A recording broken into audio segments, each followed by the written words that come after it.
John was working in his science lab, got blasted by gamma rays. Now he's Smash Trivia John, always smashing. He's friends with Ruffalo, crushing on Maslany, and also Sydney Sweeney. John's here saying, hello my gamma friends, welcome to the show, the Gamma Analysis Podcast.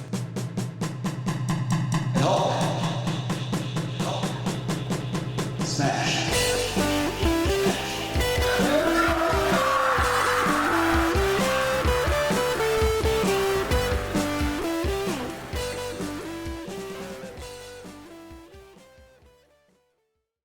Hello, my Gamma friends. Welcome to the show. I'm your host, Smash Trivia John. You can find me on Twitter, Facebook, YouTube, TikTok, and Instagram by searching Smash Trivia.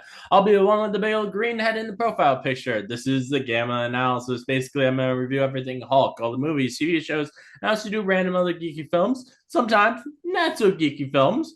Though the executive producer of this film is a pretty geeky guy. I hope you enjoy Smash Trivia Presents the Gamma Analysis. And we'll ask everyone listening to please do something for me. Share the hell out of this podcast with all your friends. If you don't, Hulk will be angry. Hey, now let's smash right into this episode. Today we're reviewing Good Will Hunting. And I was joined by the terrible Aussie from Tubi Tuesdays and Bede Ed versus the Living Dead. Ed, how you doing, man? Oh, not too bad. Thanks, John. Thanks for inviting me on the show. I'm very much looking forward to discussing the film that we're going to be discussing for your show today, which I'm very excited about. I'm really excited to talk about this too. This I'm really glad you wanted to come on for this film because this is my first time watching this film. And I've been wanting to watch this for a while, just because as I've seen on YouTube the Robin Williams scene on the park bench about love, and I've wanted to see the film ever since then. Yeah, well, I mean, that scene in particular in this film is such an iconic moment, and it's just really just Robin Williams doing this fantastic monologue, and then just Matt Damon just sitting there listening to it and taking it in. Like, it's such a great scene, and definitely one of the most memorable aspects of the film. Like, the movie is memorable in a lot of ways, but that in particular was a scene that everyone kind of thinks back to, especially when Robin Williams passed away over 10 years ago. I definitely. I absolutely love Robin Williams in this. I love him in everything I've seen him in, but but I've always had this thing where with comedic actors where I love it when they do serious roles. It just is so interesting to me, and I'm not even someone who likes many serious films, but if it's a comedic actor going in and doing a serious role, that just immediately hooks me. I'm immediately like, wow, this is amazing. And he just has such a powerful performance in this. One thing I was thinking about while watching it, the scene where he's reminiscing about his wife, Ivan telling Matt Damon about how his wife would fart on the bed, and I kind of feel like that was just Robin Williams being Robin Williams and not actually probably in the script. He probably was just like he was and he was probably like actually making Matt Damon laugh in that scene. Like that. Oh yeah, feels like that could easily be something that happened. Well, from what I basically remember about that scene in particular, that entire sequence was improvised by Robin Williams. Like, he just threw it out there and they just went with it. And Matt Damon's laughter in that scene is absolutely genuine. But I think what's also amazing about that scene, if you look at it very closely, the camera is shaky, and that's because the cinematographer was also laughing as well, and the camera was shaking as well. Oh man, yeah. Like, there's not a lot of comedic moments with Robin Williams in this, but like the few times that they do let him be comedic, it's so nice. Nice, like his last moment of the film where he's like, "You stole my line." Like I love that. I think that was also another improv from Robin Williams as well. Probably.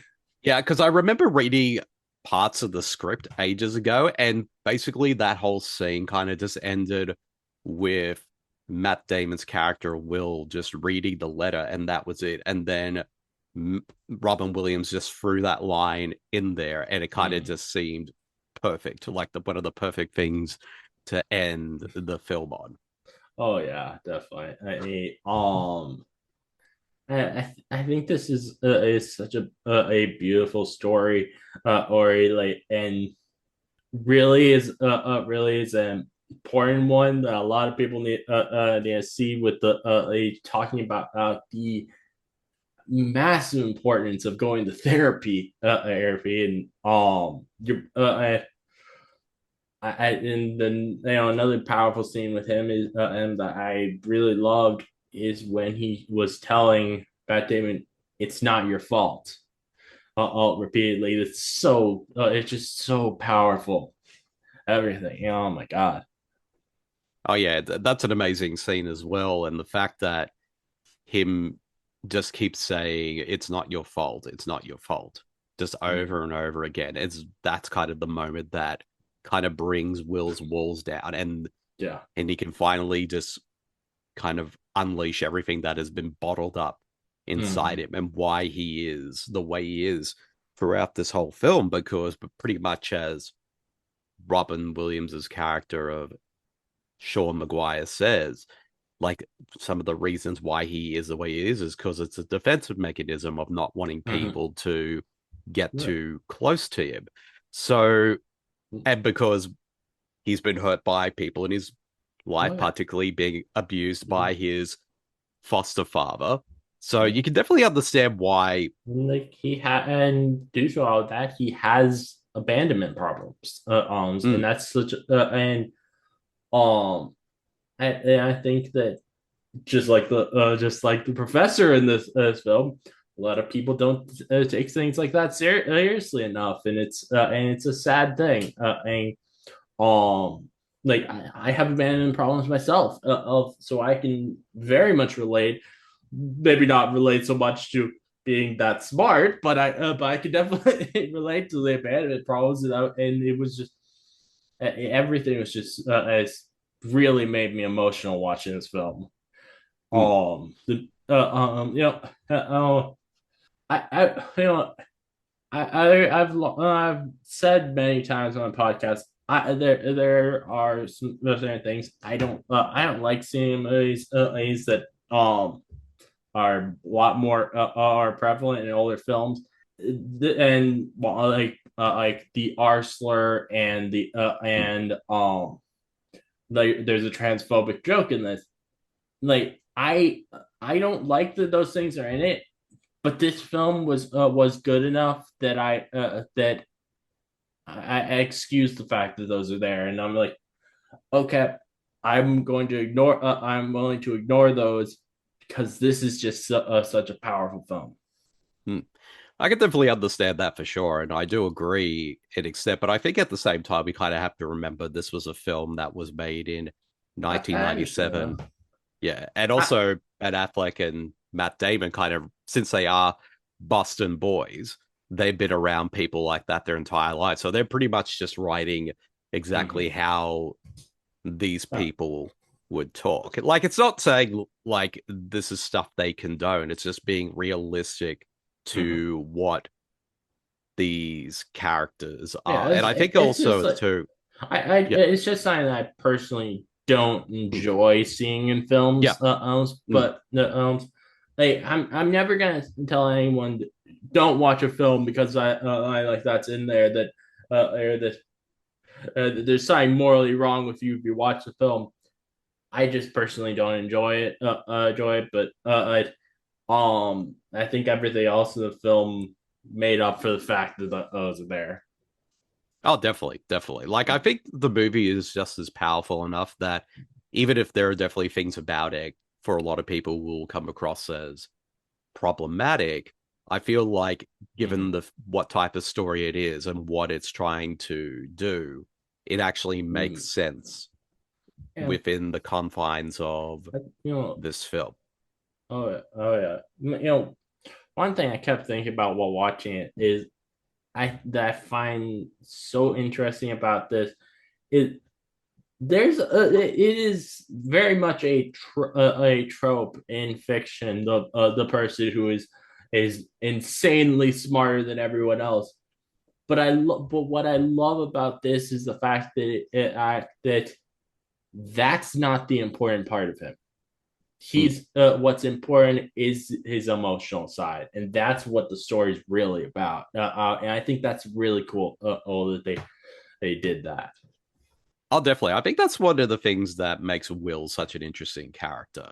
Like, he definitely has this kind of almost God-given gift Mm-hmm. of being so smart at not just mathematics, just in a lot of Mm-hmm. areas in particular, because he's a guy who sits down and reads and just has all this information he gets. It just Mm-hmm. is ingrained in his mind, and then he's able to kind of figure out these problems. Like, Oh, as the characters say throughout, like the type of person it is someone who just comes along like every generation, like that sort of naturally gifted and yeah. Mm-hmm. intelligent person who, like, mathematicians can take like 10 odd years to work out a Oh yeah. problem, but he can figure it out within minutes. And I think that's one of Mm-hmm. the interesting things too. But I also do love the fact that, like, obviously this film could easily go down the route of him wanting to become this math genius, but because of his own Mm-hmm. personal problems, he doesn't want that. Like, in another way, you could see it as him, if he goes for that dream, it might end up disappointing him, and he would rather just live a dull, mundane Yeah. existence. Oh But yeah. when you have, but then you have that great scene with him and his friend Chucky, played by Ben Affleck, where Chucky tells him like how much he is in a way kind of Mm-hmm. disappointed he's not living up to his potential, and the Oh one yeah. dream he does had is when he goes to his place one day, knocks on the door, and he's not there, and to him that would make him more happy because he's out there living his life. But I think also I, too. yeah, like I like that scene, but also that's kind of a messed up thing for your friend to tell you. Like they're like, oh, I want to someday you to me to show up at your house, you not be there, not even say goodbye to us. And it's like, damn, man, you're and you must really, really you want this guy gone if you don't even want him to say goodbye to you. Oh, definitely. It does seem Um, very harsh when which you think about it, but I'm not saying it was bad writing or anything. I just think that's funny to think about how messed up it is when you think about it. oh yeah, like I can definitely see that for sure. And but I think at the same time though, that's how much of a good friend Mm, Chucky is, because sometimes your closest and bestest friends who know you everything about you mm, are going to be the ones who are going to be honest with you. And I like the fact that, like, up to this point, Chucky is just kind of along for the ride. He and Will, the others, are just having fun, going out for beer, just watching sports and just hanging out and all that. Like, mm, Chucky as a character, he's very content with his life. So he has no aspirations about what he wants to do with his life. So he's mm, pretty content with it. But he does recognize that Will has this gift and he should do something about it. mm, And even he says like he would give a lot if he also had that same gift as well. So in a way, like, even though what it comes across as he sort of mm, talks to Will about this is harsh, but in the end, like, I guess it's kind of another form of tough love as well. mm, Like, he's just being honest with his friend. And probably up to this point, at least within the story, it's probably like the most honest and truthful he's ever been with Will in terms of what potential he has as a human being. Oh yeah, definitely. You know, one that so I watched this twice. I laughed at most of the time, both times. I love of him him like showing up that guy, that douchey guy from Harvard, or for the girl, and then going up to the diner window and and be like, you like them apples? Like, I love that. You know, I don't, one thing that I want to talk a little bit about is, this this film is, even though it is not Kevin Smith's style. He was very much involved in the film. He was the executive producer. Or you could very much tell I think he had an influence in this film, and I think that's really cool because I love of Kevin Smith. It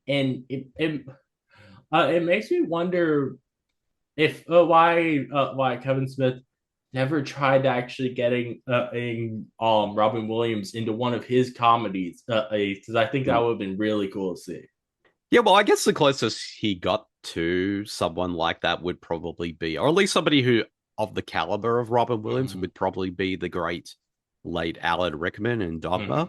Because I know, like, when he got him for that film, that was like a mind-blowing moment that someone who's this critically acclaimed actor like Alan Rickman would want to star in his films. But, obviously over time, Kevin Smith as a filmmaker and as a writer would get that kind of reputation where other actors and even comedians would come and work on his films. He was getting, I think he was, from, I think even as early as Mallrats, which is his second film, if I remember right. I think you can say that even like back then he was getting people wanting to join because he got Stan Lee for that, which is wild that that's his second film ever, and he got someone as big as Stan Lee to appear in it. Oh yeah, definitely. Like, and that's the thing too, sort of thinking about it now, like being that Kevin Smith was an executive producer on the film, like it does at times have that kind of feel. And I think it's because both Matt Damon and Ben Affleck had worked with Kevin Smith on his films. Ben Affleck being in both Mallrats and Chasing Amy, and Matt Damon having a small role, or a cameo, I should say, in Chasing Amy. So I think they kind of knew that kind of style where it's this more character and dialogue driven type of story. So it kind of is funny to me, sort of, when I was doing all my research on this film. And one of the things I find most interesting as well, before the film was even shot, the script was totally different from the version we got, because the film, or their original script, was making it more of a thriller that where Will was going to be this gift genius mathematician who gets caught up with this government conspiracy. But it was actually, I think it might have been Rob Reiner, because his company Castle Rock first bought the script from them. But then he suggested, you should take out the whole thriller aspect and focus on the relationship between Will and Sean as patient and therapist, because that was what he found the most compelling. And I think in a way that really worked, because again, it got Matt and Ben to really focus on more of the drama, more of the characters, and the dialogue. And the dialogue in this film is fantastic, and definitely has a little bit of Kevin Smith in there, just minus all the pop culture references. But look, some of the jokes that Robin Williams makes are I think are more Kevin Smith-esque jokes than most of Robin Williams' jokes. Because at least to me, I think of Robin Williams as much more of a family-friendly comedian. With a lot of his films are family-friendly. She's like he definitely makes jokes that are very raunchy in this film, and that definitely give me a vibe of Kevin Smith's kind of jokes. Oh, definitely. Like, I'm kind of surprised, like, Kevin Smith, like you said before, didn't get Robin Williams to be in one of his films. But I do know that Kevin Smith, as a filmmaker, he likes to have his actors stick close to the script. He doesn't really go for improvisation with his films. Makes So sense. maybe that's probably another reason, because even though Robin Williams stuck to a lot of the script of this film, he did have moments where he did improvise, like we talked about the whole his wife farting scene and stuff like that. Robin Williams, he's Robin Williams has left films because he wouldn't be able to improvise. Like he was going to be the original voice of Howard the Duck in the 80s, and he left the film because there was absolutely no way for them to improvise they had filmed the movie before casting him, and which meant that they had already very specific movements for their duck already filmed, and he would have to just match those. Yeah. And he left because he was because you can't have Robin Williams' charm if you don't let him be Robin Williams. Exactly. And that's kind of the interesting thing when he did Aladdin. They just allowed him to improvise, and they just built the animation around his improvisations, which I find very interesting. Oh yeah, definitely.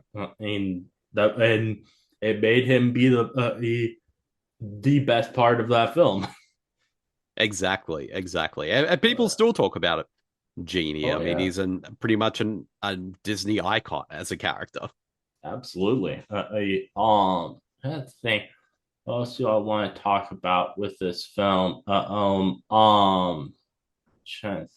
love how Will has been getting arrested so many times, but he just is able to tell the judge another case where someone got off and they just always let him off until this one judge.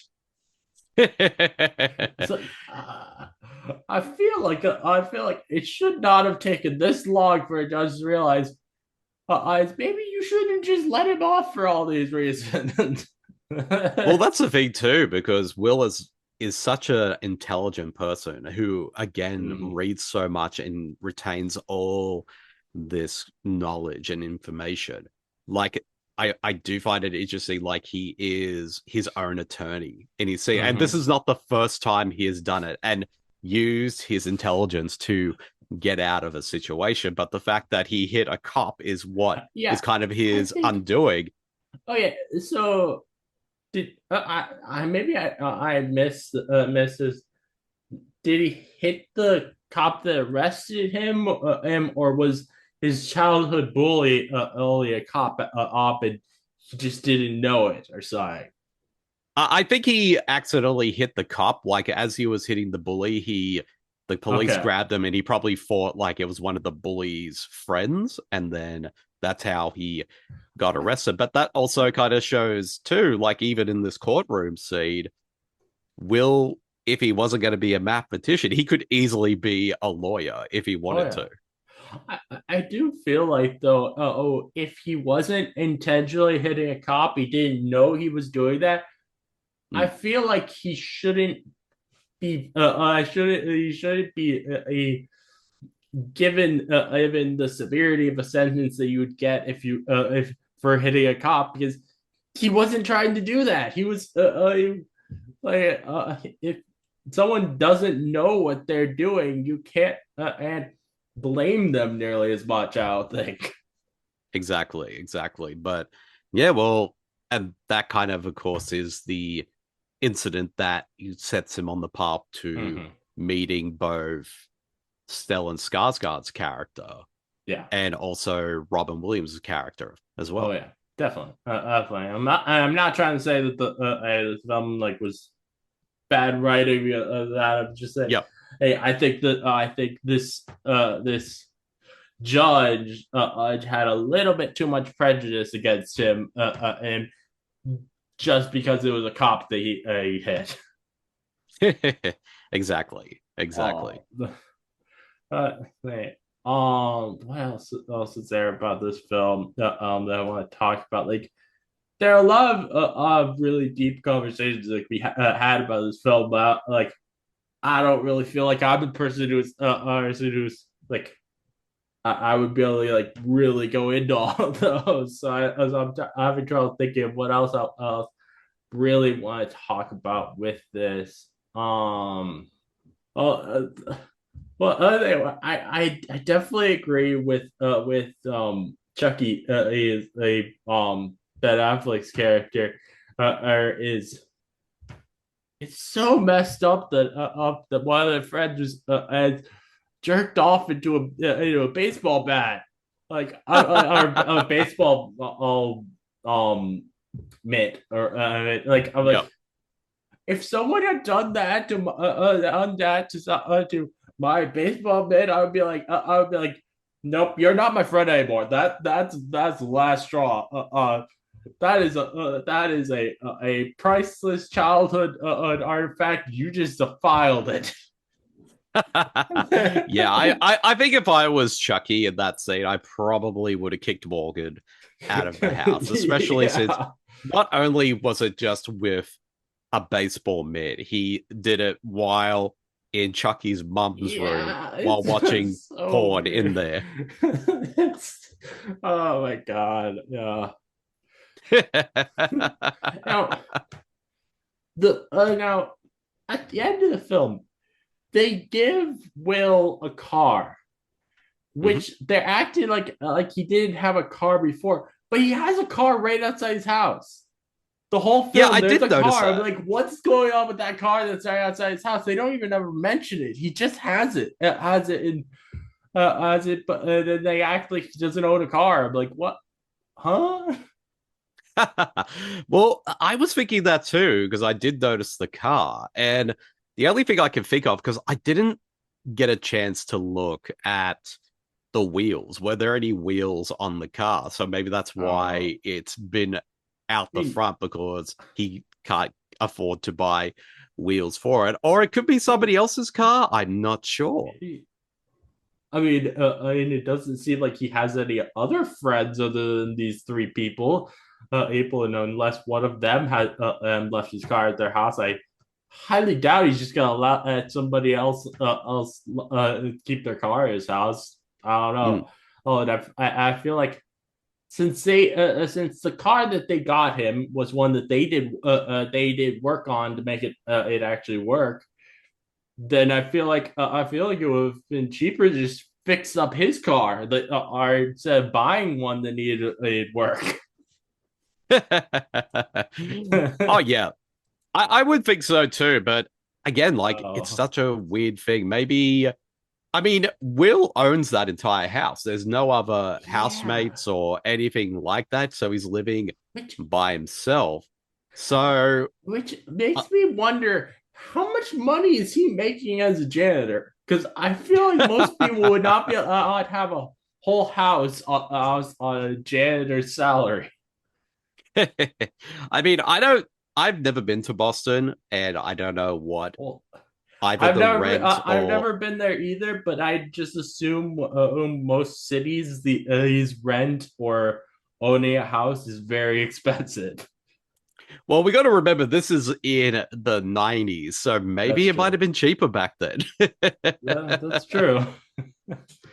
Or it could Thank have been left, or it could have been like maybe that was the house that he lived with his foster dad in, and maybe maybe his foster dad had died in between when he was young to where he was now. So I can maybe imagine that could also be as well. yeah maybe. I I wish that they talked about that car though, like just to Mm, give us some idea of what's going on with that, of like why he actually needed a car and not couldn't just use that one. And I feel like that is absolutely a plot hole, odd hole. Them not just based on the fact that they didn't talk about it. yeah. But what else about the film would you like to talk about? Well, I think the supporting cast, I think, are also really Yes. good. I mean, we did talk about Ben Affleck as Chucky, but we also have Will's other friends, Morgan and Bill, played by Casey Affleck and Cole Hauser. I think they're also really good as well. I think they're And good, but we don't really get to know them at all, and so mm, they're so like I don't really have a lot I could say about them. I feel like. mm. I just think they are definitely characters who, on the page, I would imagine just being rather two-dimensional, but I think both actors at least give enough Mm-hmm. to those roles. And from based on what I've read, Casey Affleck actually improvised a lot of his dialogue as well. And even like Matt and Ben said that what he said in the film was actually better than what they wrote for him on the actual page. So it's kind of interesting in that way. But of course, I really love the relationship between both Will and Skylar, played by Minnie Driver. Mm-hmm. I think their relationship is very strong. And also, I think she as a character is also really good. And I Oh like the yeah. fact that, I mean, obviously, there's that sort of attraction between her and Will, but you can definitely tell she's a character who doesn't judge Will about who he is or what his life is like, or and she actually likes his friends Oh as yeah. well. Definitely. So she's definitely a very likable character, and the rapport between the two of them is great. And so it doesn't Yeah. surprise me at all that in real life, at least at the time they were making the film, Mm-hmm. Matt Damon and Minnie Driver did date during the course of the Yeah. film. Makes sense. So obviously But that spark oh, is there, but I they broke up after not long after filming finished, but it still works in the movie yeah. though. Yeah, definitely. Like it definitely feels very accurate to how meeting your boyfriend's friends would be in real life. Life of your boyfriend's friends are trying to be very tame and aim with all the things they say, but then the girlfriend breaks that ice by giving the most raunchy a story possible. Like I could absolutely see something like that happening in real life. Exactly. And it is a good way too to kind of show that, oh yeah, she can be like one of the guys as well. And in a lot of ways, Uh, that the fact that she tells us also equally dirty joke, that kind of gets a lot of respect from Will's mm, friends. But I have a feeling yeah. though, like even though they're such a rambunctious crew, they definitely do have respect for other people around them, as Oh long as they're yeah. not being a complete dickhead. Yeah, definitely. Yeah, I I think I think like the the story that or that Chucky told, I feel like is much more tame than what he probably talks to his friends normally about, and I think that um that she could sense that he sense that they were trying to be careful with things they say, and so she tried to break that ice with her story, or and I think that made them be feel much more comfortable during that situation. Hmm. Does that Oh, make sense? definitely, definitely. Oh yeah, definitely, definitely. Yeah. So I love that. That um. Honestly, I love every scene in this film. I don't think there's a single one where I disliked it. And then another one on is when while Chucky is out doing the job interview for Will Stalin's his character is just distracting acting Robin Williams and the they get into a debate where he asked the bartender to help him with this quote unquote bet. And I thought that was really fun. On Yeah. Yeah, that was a good scene. Like there's a lot of really smart writing throughout Oh this yeah, film. And and Stalin's character is great. I don't think we really got enough to be able to say much about like Stalin's colleague that mm, he spends times with, because he didn't appear much actually in the film. He just almost felt like a background character that they weren't exactly sure what to do with. It kind of felt with as sometimes he acted like he was a colleague. Sometimes Stalin just treated him as an errand boy. mm. Yeah, I kind of get the feeling like even in the short scenes we do see that character.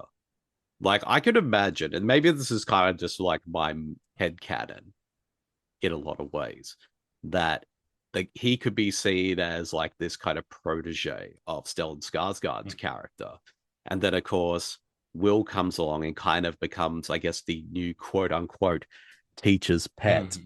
for Stellan Skarsgård. And I think what's also interesting too, because at the beginning of when we first introduced to Stellan Skarsgård, he's up there teaching his class in math and about math, and he talks about the equation that he's put out on the board. I mean, on the board in the hallway, Mm-hmm. and then of course his underling comes in to, if anyone wants to stick around and know more, his protege will teach the class, but everyone kind of gets up and just ignores him.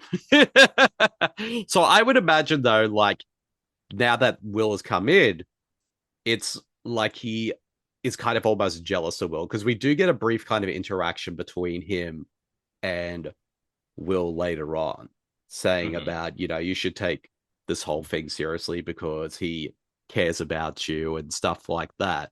So, I Oh. mean, it would be cool to kind of see a bit more of that dynamic. I mean, I wouldn't be surprised that maybe, because I know there was quite a number of deleted scenes in this Mm-hmm. movie, so I would be surprised if maybe there was kind of a bit more of that in the other cut. Oh yeah, definitely. So, I like how the at the janitorial office is Will's boss us. This is like hesitant at first to give him Will's name, but then he's like, Will was late for work, so I'll invade his privacy. Whatever, I don't care. Oh, Oh, jeez. That was a good scene as well. oh yeah, definitely. I think there was something I was thinking about that what I mentioned, but I'm forgetting now. What was it? The scene where Skylar and Will are at a restaurant together. I thought that was really a good one for showing their chemistry Mm, as they're eating together, and Skylar was asking him if what he was thinking he'd been thinking about. He said he wanted to get laid, and when she was thinking of just a kiss, is but I loved that, and then they kissed though. I don't know if I would want to kiss someone while they have food in their mouth. I feel like that would be oh kind of no. gross.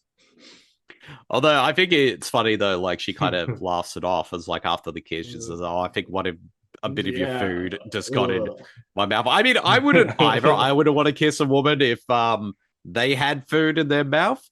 But that's just me, because it feels just gross. And Yeah, like, ugh.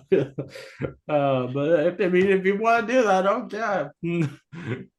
But exactly, yeah, I exactly. definitely think that scene was a really good one for showing their chemistry together, and and I Mm, think showed how they have such great chemistry.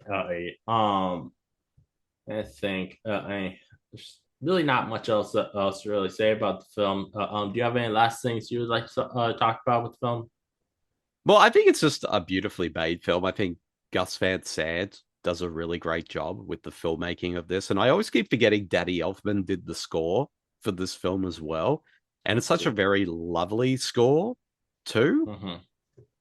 And yeah, I just think it's just a great movie and Oh yeah. one that, because I did see the film when it first was released in 1997, because 1997 for me was I guess, the year where I started to become a movie fan. I mean, I was already loved movies, but that year in particular was when I really started taking notice of films. And I remember, like, in the old small town I used to live, they finally opened up a little cinema and they would play movies Nice. week after week. And I saw Good Will Hunting there and tons of other movies. So I got my sort of big film kind of lessons from that year. So I definitely have a lot of fondness for that year of cinema in Nice. particular. And Good Will Hunting as a film really is a big part of that because it feels very much like a movie that is a great reflection of the 90s. And I just think it's such a great, memorable film that's full of great characters, great dialogue, very compelling story. Mm-hmm. And you could definitely see why after this film, both Matt Damon and Ben Affleck would blow up as actors. Oh yeah. And you could see why Robin Williams won an Oscar for his performance because he's just so great in this film. Oh yeah. And It's one of his best things he's done in his career. oh yeah, definitely, definitely. But yeah, I just think it's just a fantastic film and just one that every time I find comforting every time I go back to watch it. Oh yeah, definitely. I can definitely understand that. And I'm again, I'm so glad that you wanted to review this with me because I've been wanting to watch this for a long time, but the reason I waited is I was like, I know this is such a great film. I want to wait until I have someone I can talk about it with. Mm, I don't I sign like this is this powerful. I don't want to just like make it be just Siam. I that watch for myself and I think because I think there's so many interesting things to talk about with it and the it and um I would rather have when I do talk with someone about it. I want like my thoughts on a film like this to be as fresh as they can be. yeah. Yeah. Yeah, I'm really glad you joined me for this. Yeah. Oh, any final thing, anything you'd like to say before I end this off? Oh, well, I guess if people want to find me out there on the internet in terms of, where they can find more of my work out there, of course, you can find me on the many podcasts over at supermarcy.com, which I host with one of your previous guests, Super Marcy. She and I host a couple of Mm, podcasts together for the Super Network. So people can nice. listen to that show on all podcast streamers everywhere. But I also do have my own little solo show and as well as its own kind of little network as well. So I host a show called Bede versus the Living Dead, and you can find that show on all podcast streamers everywhere as well, and as well Nice. as the other little shows that I co-host with a few other awesome people as part of that network too. Nice. Nice. Please check out Bede or the terrible Aussie, as he's called on Twitter. I bet you'll enjoy all this content. And thank you everyone for listening to this. And if you like this game analysis, please give a 5-star review on Apple Podcasts or a 5-star rating on Spotify. I'd love to hear your thoughts on the episodes. Please let me know. If you'd like to listen to more from me, please subscribe. Any more game analysis from me coming, so keep on the lookout. This again is your host, Sasha John, signing off.